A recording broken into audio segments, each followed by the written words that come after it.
So I've been using Sony cameras pretty much exclusively for the last 9 years, both as an amateur and a professional. I think that I currently have like 7 or 8 different Sony cameras in my studio just now. And in this video, I want to share with you guys what I've learned and my honest thoughts on these cameras after using them now so heavily for almost a decade. Both everything that I like about it and the reasons why I keep coming back to them year after year, but also the things that I don't really like about them and might be the reason why I might one day, you know, buy a new camera.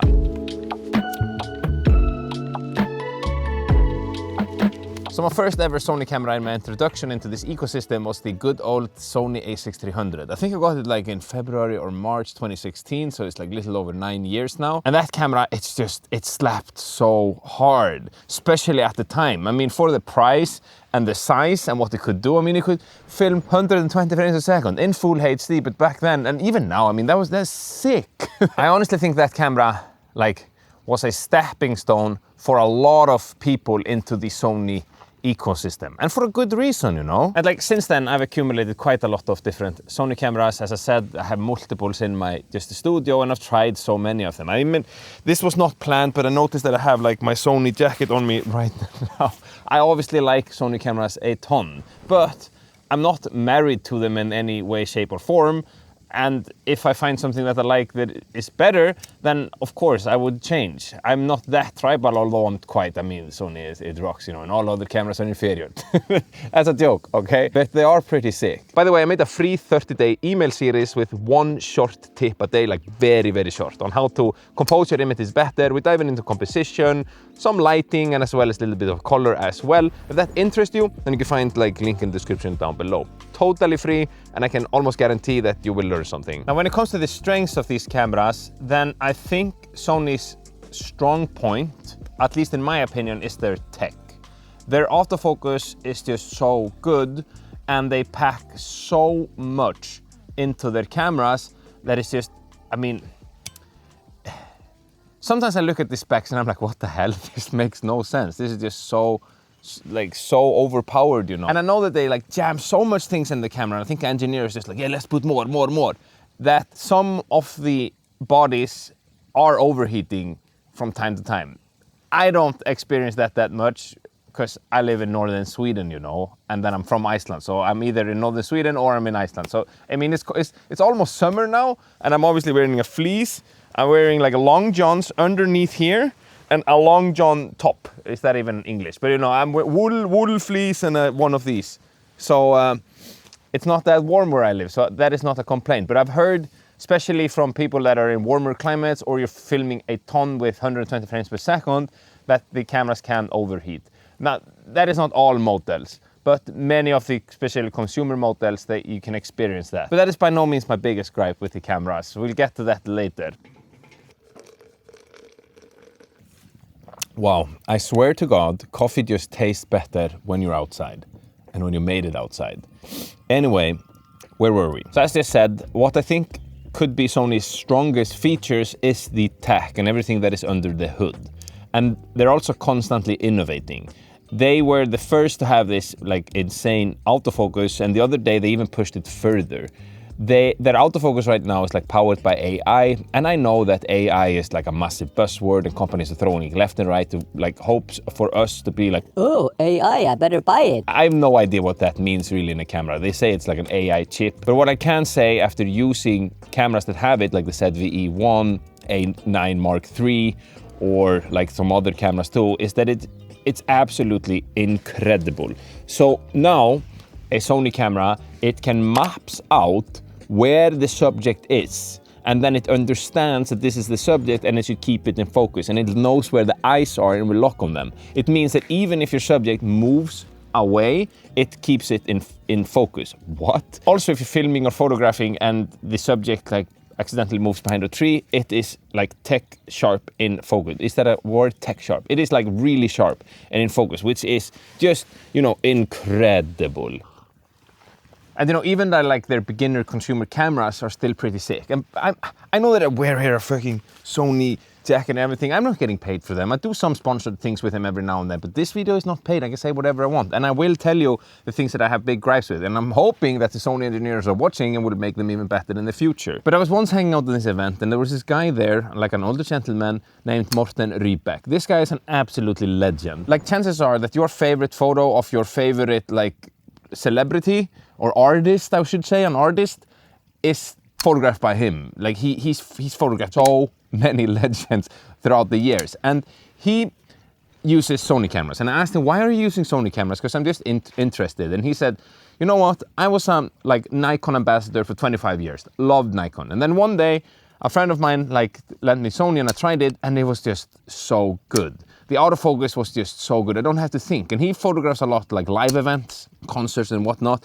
So the in the moment shots are really important, that everything, like the tech works. And the better the tech is, the less you will have to think as a photographer, and you can just think about the composition, you can think about the grabbing the story, grabbing the moment, and let the camera do that part of the lifting for you. And look, in my opinion, it doesn't matter as much anymore what camera brand you decide to go for. Like all brands out there are capable and are creating highly capable cameras. They're all pretty good. So if that is like your bottleneck and you're stressed, like what camera should I pick if you want to get into photography, then just pick one and go for it. That's my opinion. They're all pretty sick. There are some nuances and some differences, but they're getting less and less. But with Sony cameras, I still think that the tech there is just fantastic. I mean, the A9 Mark III, it's an expensive camera, but it's a full frame camera with a global shutter. What?